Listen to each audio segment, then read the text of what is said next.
শাসক দল 27শে অগস্ট নবান্ন অভিযান আটকানোর চেষ্টা করলে বাংলাকে স্তব্ধ করে দেওয়া হবে।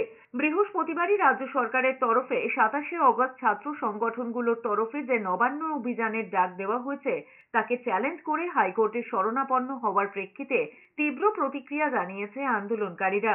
তাদের বক্তব্য, আরজি করের ঘটনার প্রেক্ষিতে ছাত্র সমাজের ডাকা নবান্ন অভিযানকে বিজেপির ছাত্র সংগঠনের আন্দোলন বলে ডেকে দেওয়ার চেষ্টা করা হচ্ছে। কিন্তু এই আন্দোলনে স্বস্তিকা মুখার্জি, শ্রীলেখা মিত্রর মতো সেলেবরাও যেমন আছে, তেমনি প্রেসিডেন্সি, যাদবপুর, কলকাতা, রবীন্দ্র ভারতী বিশ্ববিদ্যালয়, এমনকি মাকাউটে অংশগ্রহণ করবে বলে জানানো হয়েছে। সব রাজনৈতিক দল এবং সংগঠনকে ওই কর্মসূচিতে আহ্বান জানানো হয়েছে।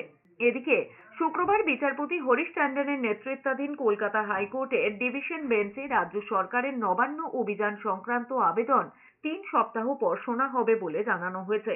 এরপরেই বিকেলে প্রেস ক্লাবে আন্দোলনকারীদের তরফে জানানো হয়েছে, এসএফআই, ডিওয়াইএফআই বা এবিভিপির মতো প্রতিষ্ঠিত রাজনৈতিক দলের ছাত্র সংগঠনগুলো যদি তাদের মিছিলে রাজনৈতিক পতাকা ছাড়া অংশ নেন তবে সবাই স্বাগত। কোনোরকম ভাবে এই মিছিল বা এই আন্দোলন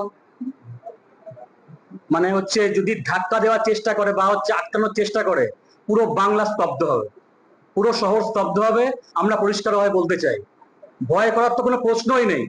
যদি শাসক দল চোখ তুলে ভাবে যে আমরা কোন রকম ভাবে পুলিশ প্রশাসনকে দিয়ে আমরা স্তব্ধ করবো মিছিল, আমরা বলছি পুরো বাংলা স্তব্ধ হবে। এদিকে বিরোধী দলনেতা শুভেন্দু অধিকারী জানিয়েছেন, ওই আন্দোলনে তিনিও থাকতে চান, তবে রাজনৈতিক দলের প্রতিনিধি হিসেবে নয়।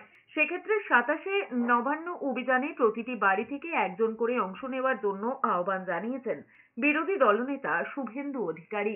বিজেপির পতাকা নিয়েও লড়াই হবে। যারা যেখানে অরাজনৈতিক কর্মসূচি করবেন রাজনীতির পতাকা ছাড়া, ভারতীয় জনতা পার্টির কর্মী, সমর্থক, সাধারণ মানুষের সঙ্গে আমরা সব জায়গায় অংশগ্রহণ করব। এটা আমাদের দলের সিদ্ধান্ত।